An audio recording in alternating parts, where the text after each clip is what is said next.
Greetings and welcome to Hexed Encountered. I'm Joe. In this video, we will be playing Battles in the East Volume 3. This is from Decision Games and designed by Antony Birkett.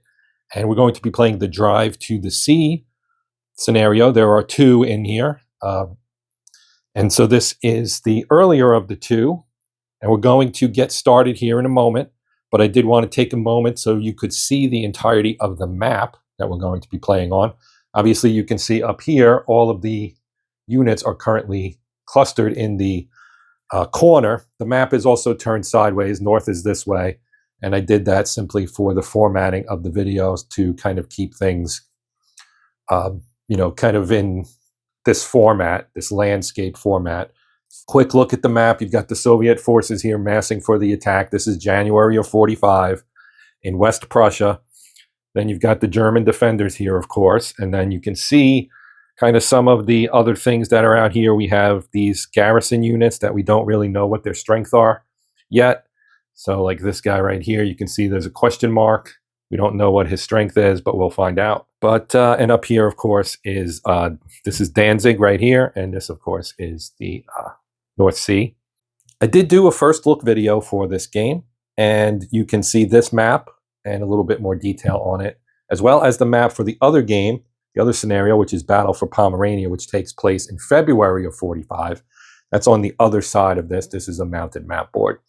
But that's going to complete this quick look here, introductory. I'm going to reset now, zoom in on this corner here where all the action is going to take place initially as the Soviets prepare to try and drive to the sea.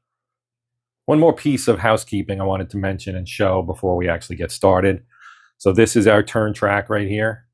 As you can see, it says turn record track, but you've got your reinforcements on here. And you'll see here, these are air support. Now, some games in the series, you will have to roll for air support. In this one, it tells you between the two games what the air support is for which side and which turn. So we're playing Drive to the Sea. So in turns 1 and 2, the Germans get 3. Now, when it says 3R, you can see here on the counter, it says 1R here. So that is a column shift. So if you're not familiar with the series, basically your supports will shift the odds column in one direction or another. Right, of course, is better for an attacker. Left is better for a defender. All right. So we have 3 of those here. We have our game turn marker in turn 1. You'll see there's a bunch of Soviet units coming in turns 2 and 3. Germans get a little bit here in 4, 5, 6, and then a big burst basically in 7. And in turn 8, all of the Soviet 70th Army units will be withdrawn. So they need to kind of make hay early because they're going to take a step back and lose some of their forces there, although they are picking up a bunch of forces here. So and ultimately, they're going to get bigger and then smaller, right? We also have some of our tables on here as well. You've got your division core integrity. So when units from the same division or corps are attacking or defending together, they get bonuses in column shifts here based on the type of unit and what they're doing. And then you also have your weather table. This is our weather table. That's for the other scenario here. You can see on turn 1, we have frost, clear, no roll. After that, we're going to be rolling.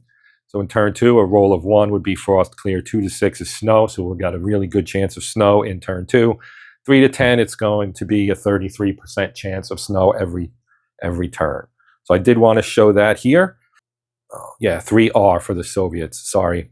Turns 1, I might have said Germans. It's actually, obviously by the brown color, you can tell it that's the Soviets. The Germans are gray, as you can see over here, which is the edge of this. So again, now I'm going to reset the shot and we'll show the units and we'll go through our sequence of play and start playing the game. Okay, so this is the shot we're going to use at the start. We've got all our units, again, up here in basically what is the southeastern corner of the map. And the Soviets are obviously going to be trying to go this way, and the Germans are here defending. All of these hexes underneath them have fortresses. They're all covered in German units right now, so that we can't really see. But if I pick one of these guys up, assuming I can, you can see here there is a field fort, which gives the defender, in this case the Germans, a 1 column shift to the left. So we'll take a quick look at our sequence of play here. So you can see start of game turn. We've got the weather determination phase. We know that this is frost/clear. Then the air support. We know the Soviets have 3 air support column shifts they can use. And we go through the player turns. The Soviets will be the first player, so they will do phases C through H. Reinforcement phase, they do not have any reinforcements this turn. Then our supply phase, everybody's going to be in supply. The only thing we would have to do is determine attack supply. Then we have our movement phase, where you can conduct overruns and or disengagement, right? And then you have your combat phase, then your mechanized movement phase, which is kind of a secondary movement phase. And then you have your air phase, and then that's the end of the game turn after both players go. So Soviets will go through this up to here, and then the Germans will do the same, and then it'll be the end of the game turn, and we'll follow this, and then we'll start the next game turn. That is pretty much how it works. There are some special scenario rules in here. As you can see, you get a card that shows you the drive to the sea scenario rules on one side. On the other side, you have the setup, so you can tell where all the units go, which I've done, and there's your reinforcement schedules for both sides. And so it goes through setup, changes, where basically it tells you what the supply sources are for the Germans, the western map edge, which in our case would be this way. Any city hexes, or all city hexes, so there are plenty of cities. Well, I shouldn't say plenty of cities, but there are some cities on here, Danzig being the biggest one that's up in the northwestern corner. And the eastern map edge north of hex 3016. Now they do, you can't see it on here, but there are, you can see maybe this one right here. There's a circle here with a red and white circle that indicates the Soviet supply. Their supply runs in this direction. Whoops, did not mean to do that. Runs in this direction and then over to here. So this corner is their supply area. The rest of the corners are German, except for the northern part, which is, some of it is C, as we saw when we saw the entirety of the map. Then here you have all Soviets. Well, the Germans are in attack supply throughout the game, but you're limited to 3 full-strength overruns and or attacks and 3 half-strength, half-shift attacks per turn on game turns 1 through 3. On 4 to 10, a limit of 2 attacks of each type is allowed. In addition, the 41st Panzer is limited to 1 full and 1 half-strength attack per game turn. So then you have your game turns here with the limits. And then the Soviets, as I just mentioned, this is their supply sources, and then they're all in general supply unless they're unable to trace a line of supply. LOS in this game is line of supply because this isn't a tactical game. This is an operational game. Then we have game turns and what effects on Soviet units they are. You can tell who's in attack supply. And then we have our reinforcements. The Prinz Eugen is a German cruiser, which will appear in the north, obviously near Danzig, and can be used to support any German units within 5 hexes along the shoreline, basically, a stretch of the shoreline. Weather effects, we already kind of went through that. Frontline stacking, to reflect the immense Soviet prep and concentration of troops, Soviet units may stack and attack with 7 RE in the Soviet front line in German grade. The normal one is 4.5, so they can overstack basically in the initial turn, initial build-up area right here is what I should say. And then our victory conditions. So this is important to know. The Soviet player receives 1 victory point for each of the following towns being in Soviet control: Graudens, Marienwerder, and Prinz Eylau. And at the end of the game, the Soviet player receives 5 victory points for control of Elbing, 5 for Brownsburg, 1 for every 4 units that cross the Vistula between 0218 and 0807. Again, that's up in that direction. And here you can see, based on how many or few victory points the Soviet has, if they get over 10, they get a strategic victory, 7 to 9 strategic, 4 to 6 draw. Anything lower than 4 is going to be a German victory. Okay, so let's look at what the situation is here. So up here, right? If we pull these off, this is the Third Army. That's their headquarters right there. They are in attack supply through turn 6, turns 1 through 6. Also in attack supply through turn 6 is the Second Shock Army here under Rokossovsky, which is right here. Then this guy right here, that is the 48th Army. They are in supply attack through turns 1 through 5. And they're color-coded, as you can see. So the blue up here, this is the Third Army. The black is that's the Second Shock. The green is the 48th, right? So then we have yellow down here. That is the 65th Army, which is also in supply through turn 5. Then we have this lighter blue down here with a big stack. That's the 70th Army. The 70th Army is also 1 through 5. The 49th Army, which is currently off map and will be arriving in turn 2, they will be in attack supply through turn 5. Then the 5th Guards Tank Army will be in supply 3 to 8. That comes in. That's the big force that comes in turn 3. And then 9 and 10, the Second Shock and the Third Army headquarters will again be in attack supply. Now, the Germans, all their headquarters are in attack supply. We have one of the German headquarters is right here. That's the Großdeutschland Panzer, I think, if I can read that correctly. We have the second here. And I think that's it. I think they only have the 2 army. Let me look at the setup here. They have the Second Army, which is right here. And they have the Großdeutschland Panzer Corps, which is right here. So those are your 2 headquarters for the Germans. So again, following the sequence of play, the first thing we're going to do is, reinforcement phase. But as I said, the Soviets don't get any reinforcements here on turn 1. Then supply phase, we know everybody's in supply. We just read through basically every army every army headquarters on this map is in attack supply for the Soviets.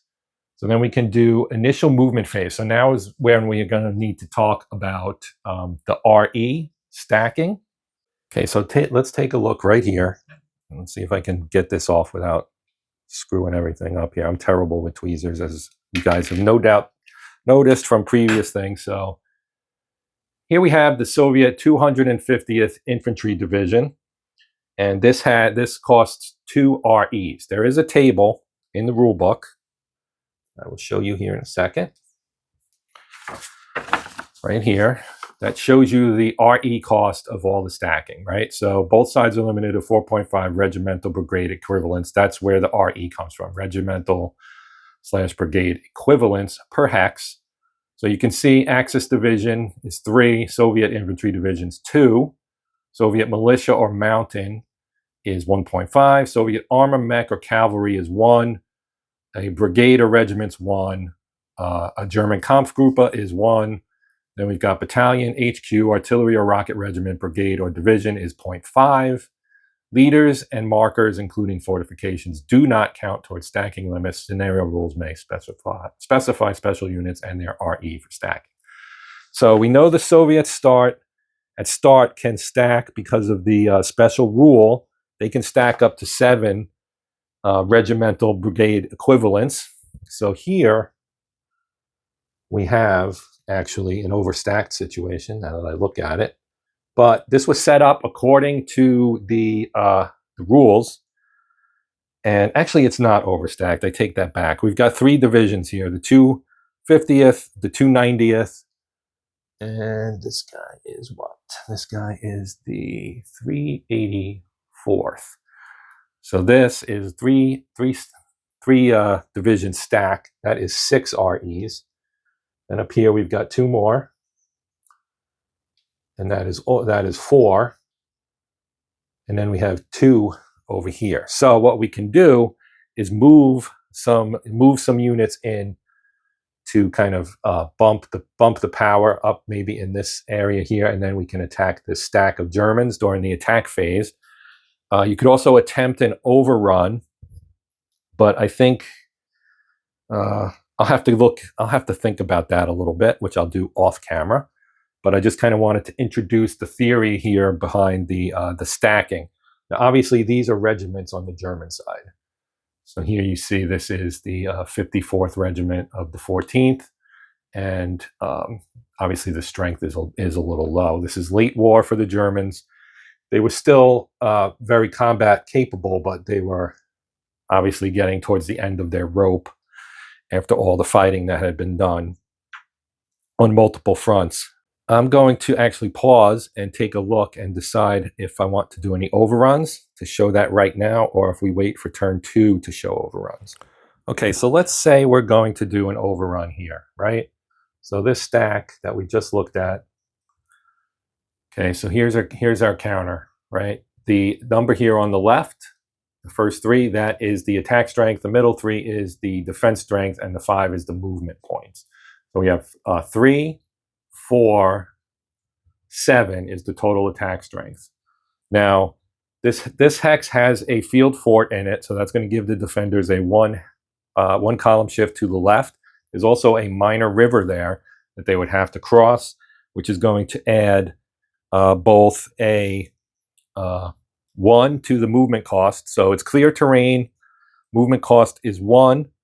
And then we add 1 for the minor river. So that would be 2. So it would cost them 2. And then you have to have 2 to additional ones to move to do an overrun. So that would be 4. So they are capable of doing it. But part of the calculation for attack strength in an overrun with you need to be in attack supply, and you also get your assault power, or your attack power, halved rather. So 7 would become 3.5. Now looking at the defenders, we have a 2 and a second 2, so that's 4. So that 3 to 4 would round to a 1 to 2, which obviously favors the defender. There are other things that can be done though, in terms of bolstering the combat strength, because we can use these 2 guys as well as this guy, which would give us 4 more. So if you total that with the 7 plus 4 is 11, then and have that, you get 5.5, which rounds to 5, and then you end up with a 1-to-1. And in that situation with a 1-to-1, then you can start adding in support, which you'll already get. All of these units are in the same under the same headquarters. They're all from the same army, so they would get DCI, which gives you a column shift. So the DCI will actually offset because of the both sides having it, but there's an HQ shift as well that you can use once per turn of 2R here for the 3rd Army. So we will use that. So that gives us a 2 shift, and then we can add another shift if we employ one of our air supports. So we can do that as well, which would give us a 3 column shift. And now the Germans, they can't really do much here. Now their HQ is down here. As you can see, everything's color coded. So the gray box, which is in all of these German units here, they all are, so I'm just going to stick this on there so I'll remember that they get a 3rd column shift. They're all under this HQ, and then of course you've got the Großdeutschland Panzer, which is here. So now that would give us, we go from 1-to-1 to 3 columns over, which is 4-to-1. And now if we look at our CRT here, under 4-to-1, you see you roll 1 die and you get a, right? So ENG is engaged. Each side must take 1 mandatory step loss. Then you've got 1-1, 1-1, 1-1, 1-1, 1-1, /1, 1-2, and /2. So there's a split results. The attacker takes losses or retreats first. If the attacker takes the losses, units remain and are eligible to advance after combat. If the defender vacates the defending hex, the attacker may advance along the path of retreat. Now, another thing about the German defenders here is, I really need to use these guys here. So these go here. You can see here the little white triangle in the upper corner. These are 1-step units. So there's no step reduction. If you flip them over, it's blank. This one would be eliminated. This one does have a step reduction on the back, as you can see. And this one is the fort. which gives them a 1 column shift to the left, but the same thing would hold true for this stack as well. So we have the field fort, which is a 1 column shift to the left. And then we have two one-step units here. They're both one-step units. And of course, we have the attacking. So that 4-to-1 becomes a 3-to-1. And we roll 1 die and we see what our result is. We got a 3. And 3-to-1, 3 is a 1-to-1. So 1 is step loss and or retreat. So you have the choice. You can either take the step loss or retreat all units a number of hexes equal to the result. Combination of losses and hex retreats is acceptable.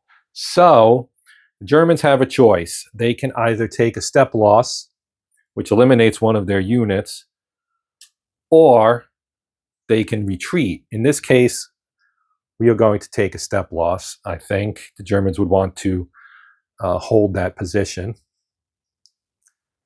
I am fairly certain. So we'll just take the step loss. And the Soviets also have to take a step loss. So they will reduce this guy up here. And now you can see he's got a black triangle and his attack strength is now a 0. We'll put him here. Okay. So now all of these have attacked, right? So that's most of this army's attack strength. We do have some units back here sitting with the command, and we also have some armor. It's an armor brigade here that I could have moved up, as you can see. 62nd Guard Tank Brigade, I could have moved them up. And I can still move them up because we can move everybody. So it being an armor brigade, looking at our stacking rules, a brigade, of course, a Soviet armor mech, or actually no, just a brigade gives 1, it's 1. So these are still 6, so I can move these guys in here and make it 7. We'll just put them here for next turn. And this guy, we'll move this guy here. He can do that as well. And I think I might keep these other 2 in reserve for now. Now you can see underneath here we've got roads. The roads are the red lines. So there's more than enough movement here. Now you do have to worry about zones of control as well. So we do have enemy units here.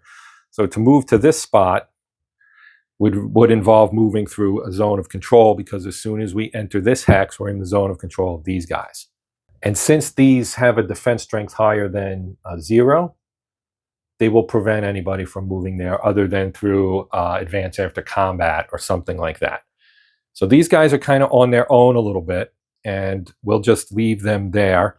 Now let's move down to our green units here, which is the 48th Army. And so they have a support unit here, as you can see, right? So this is a regiment, and it's got Stalin 2 tanks, the JS-2, which is a heavy tank, and you can see its attack strength. The 2 there is in blue. That's because it's an armored unit. And so we can use that, if we wish, to attempt to break the Germans somewhere else, perhaps.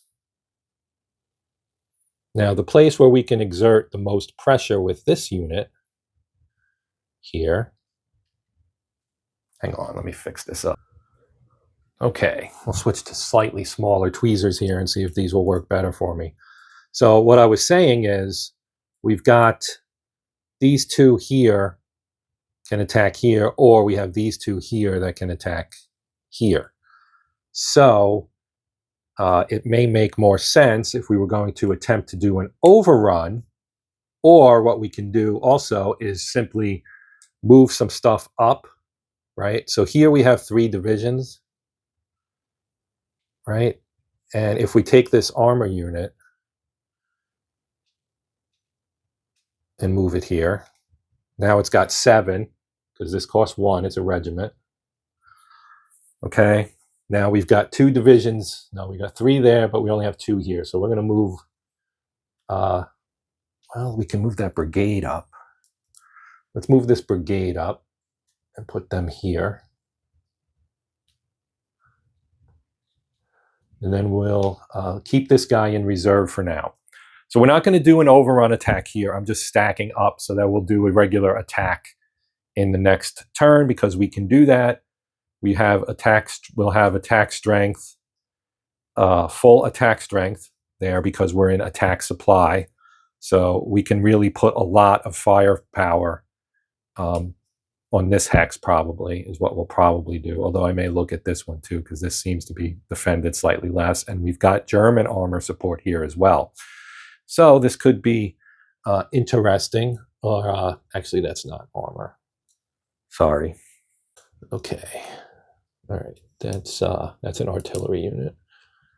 So let's see, or an anti-tank unit, I guess. So let's move to black. So again, we've got 3 here. So this would be a full 6. This is also 6.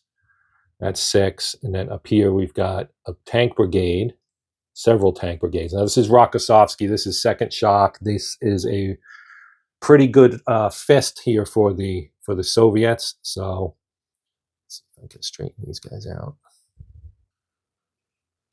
I am terrible with tweezers, just simply terrible. This is why I'm not a surgeon. All right. Yeah. Big fingers, butterfingers here. All right. Let's take this guy. If I can do this and move him here. Yeah. We'll go here. We'll take this guy. These are both brigades. And we'll put him here. And we'll take this brigade. And put him here. And then we'll leave this guy in reserve for now. We also have an engineer unit under Rokossovsky. And then, of course, we have our headquarters that we can also use for a column shift of 2R with 1 attack. So it depends on where we want to hit. I was thinking these 2 here may attack this guy and see if we can crack that right there in this kind of corner here. And then maybe have these guys move in through there eventually. Okay, so here we have the 65th Army. Now, they don't have a lot of support. They do have a regiment here, and they have a brigade of tanks as well. So let's, where do we want our German-style Schwerpunkt to be? Let's put it, these 2, I think, maybe. So we'll put this guy here. When I say I suck with tweezers, I mean I suck with tweezers. All right, so that's it for them. I'm going to leave the 65th Army there, and then we've got our last HQ, which is the 70th Army. They've got a lot of support as well. So we've got a brigade here that will drop there. We've got a brigade here that will drop there. We got a brigade here that will drop there to give them some punch as well. And these guys, because they're all in this area here, can hit this area pretty hard. Now, I believe, if I remember correctly from my setup, the Germans have some leeway in how they set up, but I tried to stack this one hard because obviously that one's going to get hit pretty significantly by these units, because you would expect that's what you would want to do, right? So that would finish the movement phase, and so then we will go, or the initial movement phase, I should say, and we go to the combat phase. So we can attack with as many units adjacent to enemy hexes as desired, and we check supply status at the moment of combat. So we know everybody's in attack supply. We didn't really move much, so we're good there. So all units are limited to 1 attack per combat phase. Now, overruns are considered movement. So the fact that we attempted an overrun does not impact any of those units' ability to attack here in the combat phase. So with that in mind, we're going to attack this hex again. Now, they did take a loss there in the previous overrun attempt. This time, we've got our 11. That's full strength now, right? Because we have 2, well, actually we increased it. So we have 2, 3, 4, 7. Then we have 8. We took a step loss there, so that 0 won't count. 9, 11. So we're at 11, and the Germans are at a 2, and they get a 1 column shift to the left. For our DCI, again, they're going to, actually, they won't get DCI because there's, well, I guess they do because they're adjacent to other units from their division, so they will still get DCI. We get it as well. They offset. We can't use the HQ again. So it's going to be 11 to 2, which is a 5 to 1. And we're just going to roll that out and not worry about applying any extra. Oh, we do get an armor shift because they don't have armor. So that's a 1R as well. So that's actually going to make it a 6 to 1, which becomes a 5 to 1 because of their fortress. So it's a 5 to 1, which is pretty favorable for the attacker. And we rolled a 5, which is even more favorable for the attacker. 5 to 1 is a 2-step loss. So that is going to eliminate the unit. Now again, the Germans can elect to take those 2 hits in retreat by retreating out of this hex. So if they went 1, 2, I think that's right. Yeah, they're retreating in the direction like towards the west. So they can retreat there, but they can be we can do advance after combat from the attacker, and we just need to decide which units we want to advance. Now, once we get out of the area here, let me check this real quick for the 7RE in the Soviet front line and German gray shaded hexes. So these are the shaded hexes. If we pick this field fort up, you can see the green shade, the gray shade there. Once they're past there, they have to be at 4.5 RE within a hex to not be overstacked. All right, I forgot one thing. They're attacking across a minor river, so the hex, they would only have to retreat 1. Now, the other piece of this is because there's a field fort there, they can advance into it, but they would have to stop. Now, we can only advance 4.5 steps, so that would be, say, that one, and this. We'll advance these 2 of our beefier infantry in there with good defense ratings as well. The red defense rating there indicates that they have a strong defense there as well. So they have cracked into the German defensive line there of their fortifications, but they can only advance 1. So that would do it for this attack. And we'll go to the next army in line here, which is the 48th. And they will attack, they're going to attack here with these 2 stacks. And I don't think we're going to attack this Kampfgruppe down here with a 3 defense with this guy. I mean, we could try it maybe, but we'll see. So let's add up our combat factors. Where did I put my tweezers? Here. So we have a 2, a 3, another 3, and another 3. So that's 2 and 9 is 11 just from this stack, right? 3, 3, 3, 2. Yes. That is that. And then up here, we have a 2, 2, and a 3. So that is 7. So 7 and 11 is 18. And then the Germans have a 2 and a 2. So that, but this red 2 indicates that they've got some anti-tank force there. So, and they get a column shift for. So again, our divisional integrity will offset. The Germans have a 1 column shift to the left for their field fort, They also get a column shift for the river, minor river. Actually, that's a 2-column shift to the left. Sorry, so I screwed that up before up here as well, which would have made it a, yeah, it would have been a -1. So that actually worked out. Let's see, it would have gone down to 3-1, and we rolled a 5, so that's a -1, which is what we ended up implementing anyway. So even though I screwed it up, it still ended up being right, essentially. So we have 18 to, what did I say this was? We're here, right? It's these two attacking there. So it's 2 and 3, 2. So that's 4. So 18 to 4 is a 4-1. We're going to shift that 2 to the left to make it 2-1.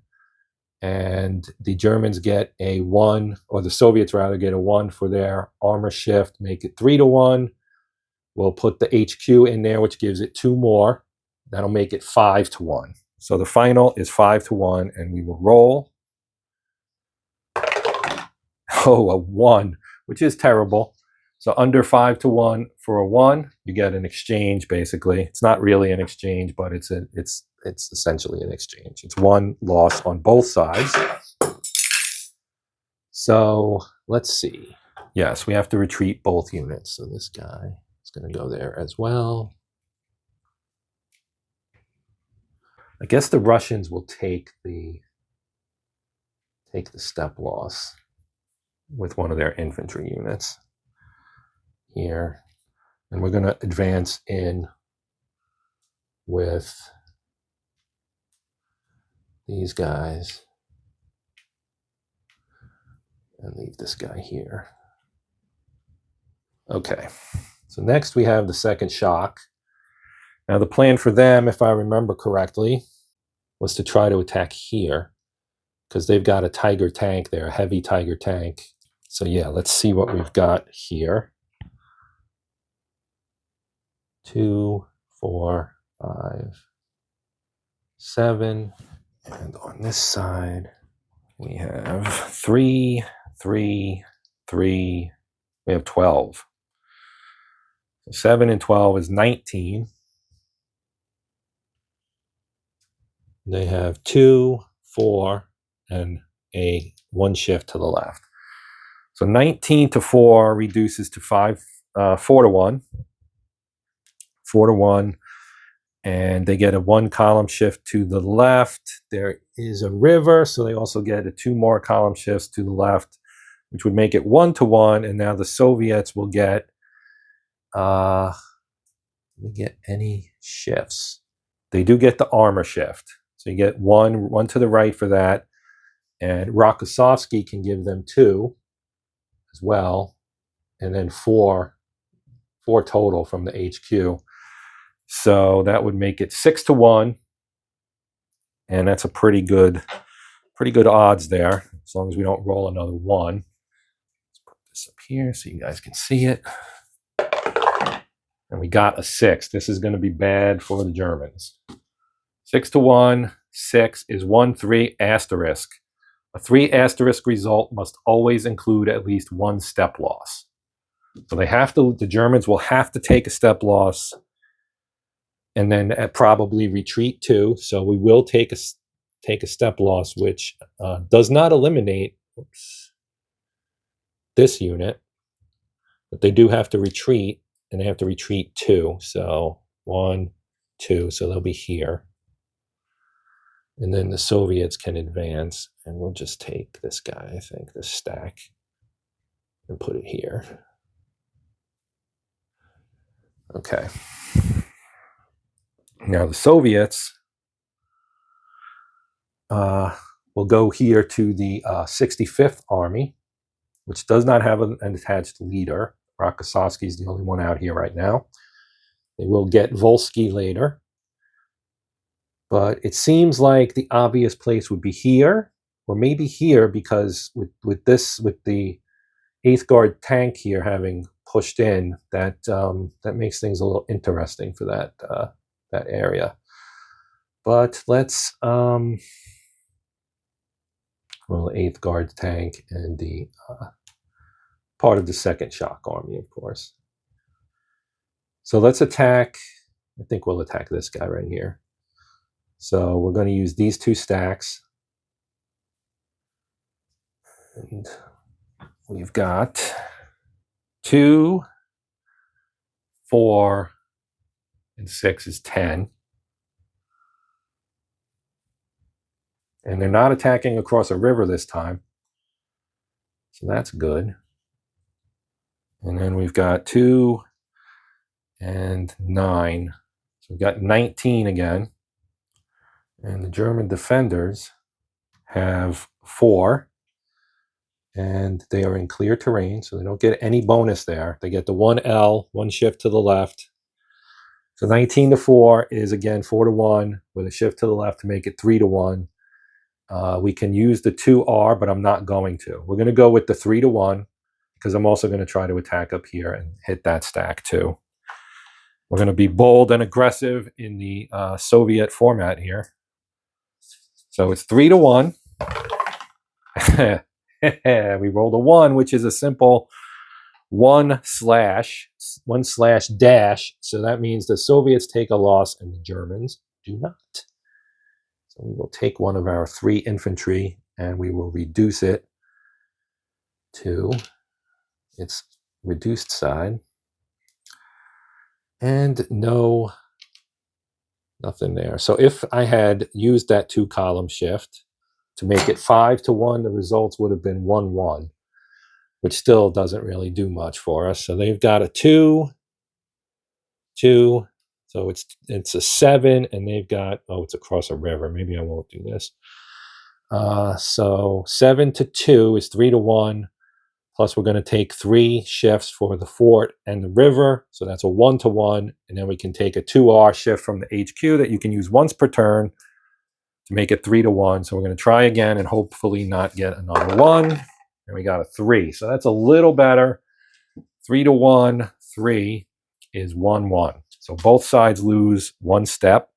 The Germans, of course, can elect to retreat, and they will take that option. So they're going to retreat 1 hex here, and then these guys will advance into this hex. And they also take a loss. They will reduce the bottom. Well, let's reduce. What's the bottom one reduced to? Okay, yeah, we'll do this. We'll reduce this guy. Like so. Put these guys here. And the last one, the last attack will be here. Well, all 3 of these stacks are going to attack that poor guy right there. And we can give them a 2 shift as well, since the entire army basically is attacking this 1 hex. So let's see what we've got here. Here we have 3 and 3, 2 2s, and a 3. So that's 10. 10 there. And 2, 2, 2, 2. That's 8. That's 18. And they have 4, I think. Let's see. Yeah, 4 with the shift. There is no river there. Oh, there is a river from this side. Okay, so that would be 18 to 4, which is 4 to 1, plus 3 column shifts would make it 1 to 1. We do get armor shift, but that's canceled by their anti-armor. So the 1R becomes offset by the 1-1, which still leaves us at 1 to 1. I could use my HQ2 shift here because I was considering having this stack not attack and go there, because that's a defensive 2. Yeah, let's do that. We're gonna go with going to use the HQ, and we're going to have a 3 to 1 here and hope for the best. And we rolled a 2, and that's not the best. That's engaged. So engaged means each side must take 1 mandatory step loss and remain in place. No retreats allowed. No advance after combat's allowed, even if the hex is emptied. All right. So both sides lose a step. So they will take a step loss. And we'll take it from the weaker regiment. And they also have to take a step loss, and we'll take it from this guy on the bottom. All right. And now this side, we've got 3, 6, 10, attacking 2. No river, so it's only a 1-column shift. So 10 to 2 is 5 to 1. And is that what that was? Let me, this is 10, right? 3, 6, yes, 10. We do get an armor shift that's offset by their anti-tank. So that offsets, so it's just 5 to 1. No, yeah, no. There's 2 column shifts to the left, one for the anti-tank and one for the fort. So it's actually 4 to 1.